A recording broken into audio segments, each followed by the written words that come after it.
कई सवाल हैं जिनका जवाब तलाशने की कोशिश करेंगे। 5 बड़े सवाल। क्या कांग्रेस ने वंदे मातरम के टुकड़े किए?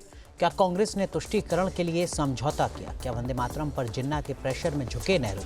क्या नेहरू ने वंदे मातरम पर कोई समझौता किया था? क्या कांग्रेस ने मुस्लिम लीग के सामने घुटने टेके थे? ये तमाम सवाल खड़े किए हैं प्रधानमंत्री नरेंद्र मोदी ने। इन मुद्दों पर बात करने के लिए हमारे साथ खास पैनल जुड़ रहा है। हमारे साथ महंत राजू दास जी हैं हनुमानगढ़ी अयोध्या से। हमारे साथ मुमताज आलम रिजवी हैं, इस्लामिक स्कॉलर। मोहम्मद उस्मान साहब हैं हमारे साथ, इस्लामिक स्कॉलर। और हमारे साथ यति चेतनानंद जी हैं, हिंदू धर्माचार्य। आप चारों का बहुत बहुत स्वागत है। महंत राजू दास जी, सबसे पहले आपसे समझना चाहूँगा, जो विरोधी हैं, जो विपक्ष है, वो कह रहा है कि वंदे मातरम पर संसद में इतनी लंबी चर्चा दरअसल में जरूरी मुद्दों से ध्यान भटकाने की कोशिश है। क्यों आपको लगता है कि सांस्कृतिक और जो राष्ट्रवाद से जुड़ा हमारा राष्ट्रगीत है उस पर चर्चा होनी चाहिए? नहीं, देखिए, मैं निवेदन पूर्वक अपील करना चाहता हूं। मैंने देखा जब जम्मू कश्मीर का विषय था तो जम्मू कश्मीर को विषय को भी लेकर लगातार विपक्ष आतंकवादियों की तरफ से था और जम्मू कश्मीर भारत से कटा रहे, ऐसा धारा, ऐसा कानून बना रहे, ये विपक्ष की मानसिकता रही है। विपक्ष को राष्ट्रवाद से कोई लेना देना नहीं है। विपक्ष को ये लगता है मोदी क्यों कर रहा है, और जब विपक्ष स्वयं होता है तो विपक्ष को करना ही नहीं है। विषय है कि मातरम को लेकर राष्ट्रवाद की भाव और भावना जिस गीत में हो उसको गुनगुनाना चाहता ही नहीं विपक्ष। विपक्ष को लगता है देश में जितना दंगा हो जी, देश में जितना द्वेष हो, देश में जितना देशवासी कटे रहे हैं, बटे रहे हैं, उतने हमको आनंद रहेगा। ठीक है। इसी भाव के साथ विपक्ष लगातार कार्य। मुमताज आलम रिजवी साहब, जो बात भारतीय जनता पार्टी की तरफ से या उनके समर्थकों की तरफ से कही जाती है वो ये कि देखिए, आज भी हमारे देश में जो राष्ट्रगीत का विरोध कर रहे हैं वो दरअसल में जिन्ना के समर्थक हैं। जो 47 से पहले काम जिन्ना कर रहा था वही आज भी वो लोग कर रहे हैं, राष्ट्रगीत का विरोध करके। मुमताज आलम रिजवी कहां खड़े हैं? कहीं कोई विरोध नहीं कर रहा है, कोई मुखालफत नहीं कर रहा है, लेकिन ये जो लोग जो आंदोलन में शामिल नहीं थे, जो तहरीक आजादी में कोई ताउन नहीं किया, आज वो जिस तरह से उस पर कब्जा करना चाहते हैं और उसका सियासीकरण करना चाहते हैं, उसकी मुखालफत हो रही है। जब आप जबरदस्ती, बात ये नहीं है कि नहीं कहेंगे, बात ये है कि आप जबरदस्ती क्यों कहलवाना चाहते हो, आप ये क्यों साबित करना चाहते हो कि वंदे मातरम कोई नहीं करे, मैं बोलवा रहा हूं, मैं ये करवा रहा हूं। ये बिल्कुल गलत है, लेकिन बेबुनियाद है। रिजवी साहब, 2014 से पहले भी रिजवी साहब वंदे मातरम पढ़ते थे, गाते थे। एक मिनट, मैं क्या कह रहा हूं? नहीं, आज क्या आंदोलन चल रहा है, कहां तहरीक चल रही है, कहां मूवमेंट चल रहा है, कहां इसकी जरूरत ऐसी आ रही है कि वो नारा लगाया जाए? कहीं कुछ है क्या? तो चलिए, अगर इंडिगो का मामला हल होता है तो मैं लगाता हूं वंदे मातरम। चलिए, निकालिए जुलूस, करिए मोदी सरकार के खिलाफ आंदोलन। मैं कहूंगा आगे आकर के वंदे मातरम है हिम्मत, बीजेपी वालों में, आरएसएस, बजरंग दल, वीएचपी वालों में है हिम्मत, चलिए कीजिए सरकार के खिलाफ आंदोलन। पूरा देश बिक रहा है आज, करिए आंदोलन। मैं कहूंगा वंदे मातरम। ठीक है, लेकिन ये ठीक है रिजवी साहब, आप करें, आपको वंदे मातरम गाने में कोई दिक्कत नहीं है, ठीक है। आप कह रहे हैं बुनियादी मुद्दों पर बात हो, वंदे मातरम से आपको कोई ऐतराज नहीं है। यति चेतनानंद जी, जो बात यहां पर रिजवी साहब कह रहे हैं, देखिए वो वैलिड पॉइंट है। आप किसी पर थोप तो नहीं सकते ना, और अगर कोई वंदे मातरम नहीं गा रहा है अपनी धार्मिक आस्था की वजह से या किसी भी वजह से, तो आप उसको देशभक्त होने या ना होने का सर्टिफिकेट तो नहीं दे सकते। यतिमा, देखिए अनुराग जी, यहाँ वंदे मातरम एक अकेला नहीं है। हर उस चीज से आपत्ति है जो देश की या राष्ट्र की धरोहर है। वंदे मातरम कोई साधारण गीत नहीं है, वंदे मातरम राष्ट्र गीत है। और वंदे मातरम का विरोध जब जिन्ना ने किया तो उसमें से कुछ पंक्तियां हटा ली गई। ये जो इस्लाम की विस्तारवादी नीति है और हिंदुओं की अपने आप को संकुचित, हिंदुओं के नेताओं ने हमेशा से अपने को संकुचित किया, लगातार वो ये मांगे मानते चले गए, जिसका परिणाम ये हुआ कि आज मदनी खड़े होकर जिहाद की कॉल दे रहे हैं और उनके समर्थन में संसद में नदवी खड़ा होकर ये कह रहा है कि जिहाद का समर्थन करते। जबरदस्ती की बात नहीं। मौलाना साहब, आप मेरी बात पहले सुन लीजिए, आप पहले मेरी बात सुन लीजिए, उसके बाद आप बोलिएगा। उन्होंने क्या कहा कि कोई जबरदस्ती नहीं करवा सकता। जबरदस्ती नहीं, जबरदस्ती राष्ट्र के मानकों को जबरदस्ती अरे कौन नहीं मान रहा है मानक को? एम्प्लीफाई कराना पड़ता जनगणमन है। अधिकार अगर आप जय नहीं है, कौन नहीं मानेंगे कह तो रहा? आपको मनवाना पड़ेगा। अगर आप नहीं कोई नहीं राष्ट्र मनवा के सकता। प्रतीकों चलो ना, का मैंने कहा ना, सम्मान, हाँ, कोई नहीं आप जो है मनवा बीजेपी सकता के कि जो खिलाफ भाषा आंदोलन है करेंगी। ना, कोई आप नहीं बीजेपी के मनवा खिलाफ सकता आंदोलन ठीक है, करेंगी। जो भाषा ठीक है, ठीक है, ठीक है, ठीक है, माफ कीजिए, आप दोनों को रोक रहा हूं। महेंद्र राजू दास साहब, ये जो बात रिजवी साहब कह रहे हैं, फिर मैं जो हमारे बाकी पैनलिस्ट हैं मोहम्मद उस्मान साहब, उनका रुख करूंगा, लेकिन उससे पहले महेंद्र राजू दास जी ये कह रहे हैं कि साहब आप हमारे ऊपर थोप तो नहीं सकते ना, और अगर हम मना करते हैं किसी वजह से तो आप कौन होते हैं हमारे देशभक्ति को सर्टिफाई करने वाले, उसका सर्टिफिकेट देने वाले? महेंद्र राजू दास जी। मैं निवेदन पूर्वक कहना चाहता हूं, धर्म के आधार पे देश का बंटवारा किसने कराई? प्रत्यक्ष उदाहरण है इस्लाम कौम के मानने वाले। उन्होंने कहा कि हम इनके साथ नहीं रह सकते, इनसे हमको समस्या है, ये भजन करते, पूजा करते, पाठ करते, ये हमको दिक्कत होता है, इसलिए आप हमको अलग देश दो। मैं आभार व्यक्त करता हूं गांधी जी का, गांधी एंड कंपनी जी का। उन्होंने कहा ठीक है अलग देश ले लो। जब अलग देश ले लिया, नंबर एक, नंबर दो, आपके विषय पे थोड़ी सी मुझको आपत्ति है। उन्होंने कहा निज स्वतंत्रता। अरे राष्ट्र एक है, कोई धर्म का ये मामला नहीं है, यह राष्ट्र की बात है। राष्ट्र में चाहे वो राजू दास हो, चाहे पीर हो, चाहे फकीर हो, चाहे ओलिया हो, सबके लिए एक समान कानून और राष्ट्र भक्ति, राष्ट्र भाव होना अनिवार्य है। आपको मानना पड़ेगा महोदय। क्या अफगानिस्तान में जो हिंदू है, क्या अफगानिस्तान को विचार को फॉलो नहीं करता? जो पाकिस्तान में हिंदू है, क्या पाकिस्तान के विचार को फॉलो नहीं करता? ये अपने मन से बोलेंगे कि हम नहीं गाएंगे, ये नहीं चलेगा, गाना पड़ेगा। ठीक, हिंदुस्तान में और अगर रहना नहीं है गाएंगे तो राजूदास जी तो वंदे करना पड़ेगा। ठीक है नहीं राजूदास तो जी, जाओ छोड़ के देश, क्या दिक्कत है, क्या समस्या है? ठीक है। मोहम्मद उस्मान साहब, रिजवी साहब मैं आऊंगा आपके पास। मोहम्मद उस्मान साहब आप जवाब दीजिए, क्या वाकई देश के मुसलमानों को वंदे मातरम से कोई दिक्कत है? अगर दिक्कत है तो उसके पीछे की वजह क्या है, और अगर दिक्कत नहीं है तो इतना बवाल क्यों? मोहम्मद उस्मान साहब। हाँ हाँ हाँ, देखिए सबसे पहले तो मैं ये जो राजू दास जी ने कहा, पहले मैं इस पर आपत्ति दर्ज करा दूं। इन्होंने कहा गाना पड़ेगा, तो जिन्होंने 52 साल नहीं गाया उनको देश छोड़कर जाना पड़ेगा, पहले वो देश छोड़कर जाए, उसके बाद बात करता मैं इसकी केवल यही जो दो पदों को, वो जो दो पंक्तियों को, इसका जो राष्ट्र जो हमारा ये वंदे मातरम को जो दो पंक्तियों को इसकी बनाया गया राष्ट्रीय गीत, वो किसके कहने से बनाया गया, मैं ये बात स्पष्ट किए देता हूं।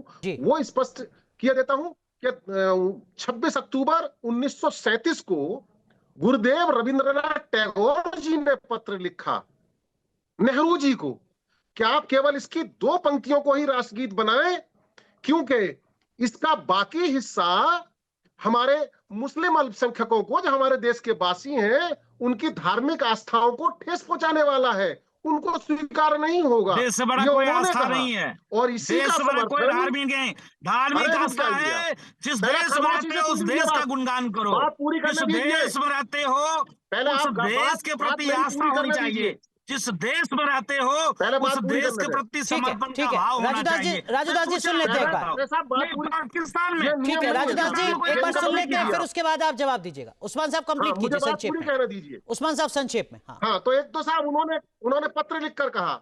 इसके अलावा सुभाष चंद्र बोस जी ने, जिनकी मुखालफत इनके तत्कालीन ये जो लोग हैं ना, इनके राजनीतिक पुरखों ने की, जिनकी मुखालफत, उन सुभाष चंद्र बोस जी ने, जिन्हें हम सादर समर्पित हैं, उनके प्रयासों के लिए समर्पित हैं, उन्होंने भी कहा कि इसके केवल ये दो पद ही स्वीकार किए जाएं। आचार्य नरेंद्र देव जी ने कहा इसके केवल ये दो पद ही स्वीकार किए जाएं जो आज राष्ट्रीय गीत बने हैं। और एक बड़ी खास बात भी मैं कहना चाहूंगा, इन्हीं की तमाम स्वीकृतियों के उपरांत इनके अनुरोधों पर ही जो बात कही गई उसी को हम स्वीकार करते हैं और उसी को गीत बनाया गया। रही बात हमारा देश संविधान से चलेगा और उसके ऊपर कि यह गीत जबरदस्ती गाना है कि नहीं गाना है, इसके लिए हमारे सुप्रीम कोर्ट ने 2016 में एक फैसला दे दिया कि आप किसी को जबरदस्ती नहीं कर सकते। और आज ये जो जबरदस्ती करने वाले लोग हैं, ये गैर कानूनी काम कर रहे हैं, गैर कानूनी बयान दे रहे हैं। ठीक है, इस ठीक पर है। इन्हें ये सब कहने का हक लेकिन नहीं रिजवी है। साहब, और जबरदस्ती एक नहीं ही कर बात, सकते, ये एक ठीक है, अदालत का अंतिम फैसला है, बात, देश बस संविधान पूरा से कहने चलेगा। दो। लेकिन अगर दो जिस- लाइन भी अरे गाने जिस से जिन्ना आपत्ति के है, बारे में अभी बात की दो, जा रही है। एक मिनट मोहम्मद उस्मान साहब, माफ सुनिए। कीजिए, वक्त थोड़ा कम अरे सुनो। है। रिजवी साहब, अगर उन दो लाइनों को गाने में भी आपत्ति है, तो फिर वो देशभक्ति पर तो सवाल खड़ा करेंगे ना महंत राजूदास जी जैसे लोग। देखिए, जी मैंने नहीं, क्या कहा कि कहीं कोई ये मसला पैमाना नहीं नहीं है है। देशभक्ति का। इसका पूरा और तर्जुमा जिन्ना आया के था, साथ और मिलकर तर्जुमे सरकार के किन्होंने साथ बनाई? देखिए ऐसा है कि समझने का फेर है। एक आदमी को चांद में आस्था दिखती है, भूखे को रोटी दिखती है, और आशिक को हुस्न दिखता है। ये देखने की वाली बात है। और लेकिन राष्ट्रगीत में तो केवल साथ-साथ वो देशभक्ति नहीं बात- दिखेगी ना रिजवी साहब। नहीं, थोपने की है। अरे भाई, देशभक्ति इसी में है क्या?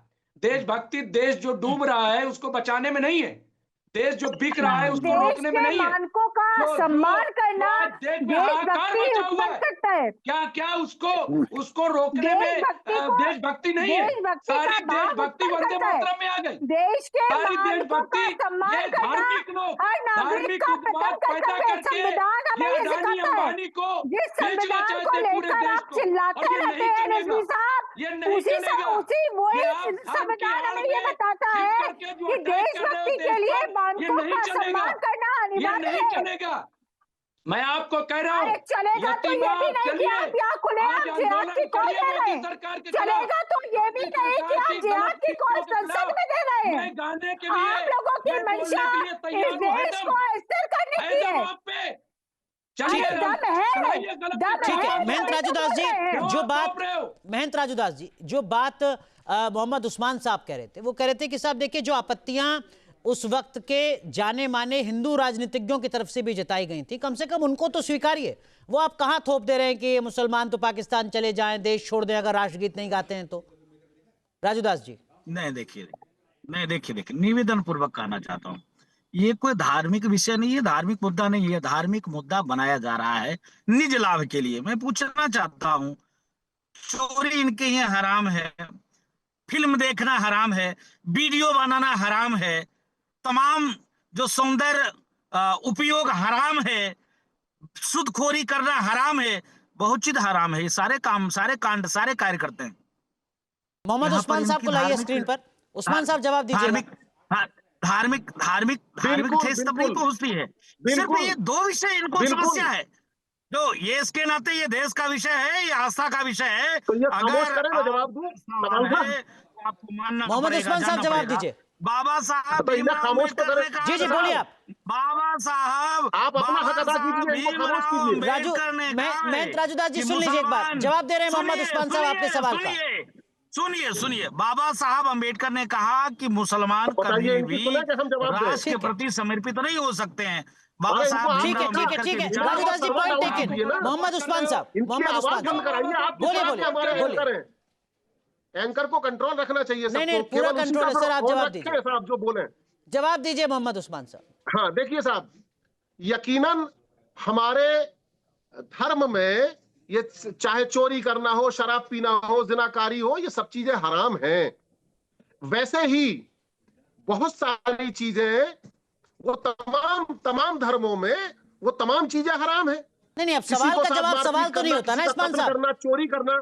लेकिन अरे मेरी सुन लीजिए, हाँ। तो जिस तरह से वो तमाम दूसरे लोगों में भी अपने उन चीजों को तोड़ने वाले लोग हैं, तो उसके लिए जैसे अगर हम देश के खिलाफ अपराध करेंगे नहीं, तो लेकिन देश के मोहम्मद उस्मान जो साहब, ये तो कानून है, उनमें सेलेक्टिव सजा रखी अप्रोच हो गई गई है। ना कि धर्म में वैसे हम ही अपने मेरे हिसाब से धर्म में बदलाव कर लेंगे, लेकिन हम धार्मिक राजगीत आधार नहीं से गाएंगे सजा धर्म के रखी गई है आधार ऐसे लोगों पर। के लिए। मोहम्मद उस्मान ऐसे साहब, ये तो लोगों के सेलेक्टिव लिए अप्रोच हो मेरे गई यहाँ ना। धर्म के आधार पर सजा रखी गई है। नहीं, ये तो मगर सेलेक्टिव क्योंकि अप्रोच यहाँ है। धर्म का कानून मेरे लागू नहीं है, यहाँ शरीयत का कानून हिसाब से हम उस सजा को देने में मजबूर है। यहाँ केवल हमें उसका पालन करना पड़ता है जो हमारे देश का संविधान है, यतीमा, जो हमारे देश का ये कानून आपको नहीं बना लग है। रहा कि सेलेक्टिव अप्रोच है कि साहब हम चोरी कर सकते हैं, कोई दिक्कत नहीं है, चूंकि शरीयत नहीं है यहाँ पर, मैं हम ऐसा वंदे कौन मातरम कहता है नहीं गा दिक्कत नहीं सकते है? बिल्कुल दिक्कत क्योंकि है, वो हमारे चोरी धर्म में भी इजाजत नहीं है।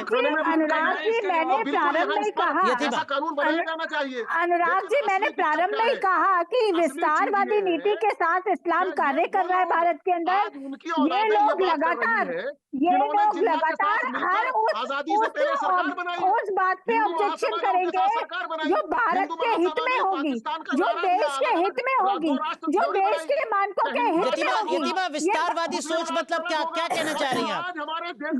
देखिए जितना हम अपने आप को, जितना ये अनुराग जी अभी ये अरे मोहम्मद उस्मान साहब, अभी आप मुझे नसीहत दे रहे थे कि एंकर को कंट्रोल करना चाहिए, आप नॉन स्टॉप बोले जा रहे हैं। सुन लीजिए यतिमा। देखिए अनुराग जी, लगातार आपने देश का बंटवारा किया धर्म के आधार पर, आप अलग हो गए। जो बाय चॉइस रह गए या वो बाय चॉइस नहीं रहे, उनकी इंटेंशंस मेलाफाइड थी, वो चाहते थे, वो लगातार देश को अस्थिर करते रहे। वो रिजवी साहब, जो बात यतिमा कह रही है, जितना मैं समझ पा रहा हूँ, वो कह रही है कि ये गजवाए हिंद वाली थ्योरी है जिस पर काम कर रहे हैं वो मुसलमान जो भारत पे रह गए, इसलिए राष्ट्रगीत से उनको आपत्ति है। रिजवी साहब, अरे अनुराग भाई, आप देखिए ना कि मुसलमान ही बता इस बंटवारे में तीन जगहों पे यतिमा सुन लेते हैं, मुसलमानों की हालत बदतर है। यतिमा सुन लेते हैं रिजवी साहब। पाकिस्तान देख लीजिए और हिंदुस्तान देख लीजिए, तो कहाँ कौन सा गजवा है? अरे मुगलों के दौर में महेंद्र राजूदास साहब, कोई साजिश है क्या? ये आपको भी कोई साजिश लगती है क्या, वंदे मातरम से परहेज करना?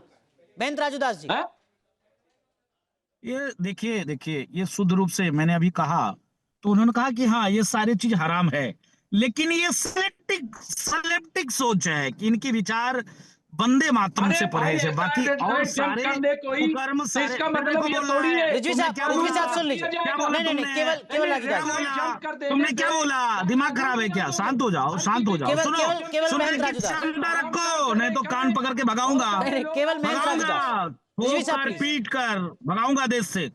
विषय है कि जब तमाम ऐसे विचार है, तमाम ऐसे सोच है, जो सोच ये अपने थ्योरी पे लेकर चलना चाहते हैं, वंदे मातरम से किसी को तकलीफ नहीं होना चाहिए, किसी को समस्या नहीं होनी चाहिए। ये ऐसे लोग हैं कि धर्म के आधार पे देश लेने के बावजूद भी ये हिंदुस्तान में ये ठीक है, माफ कीजिए, वक्त पूरी तरीके से खत्म हो रहा है। बहुत बहुत शुक्रिया आप चारों का इस जरूरी मुद्दे पर अपना पक्ष रखने के लिए। Download our News Nation app.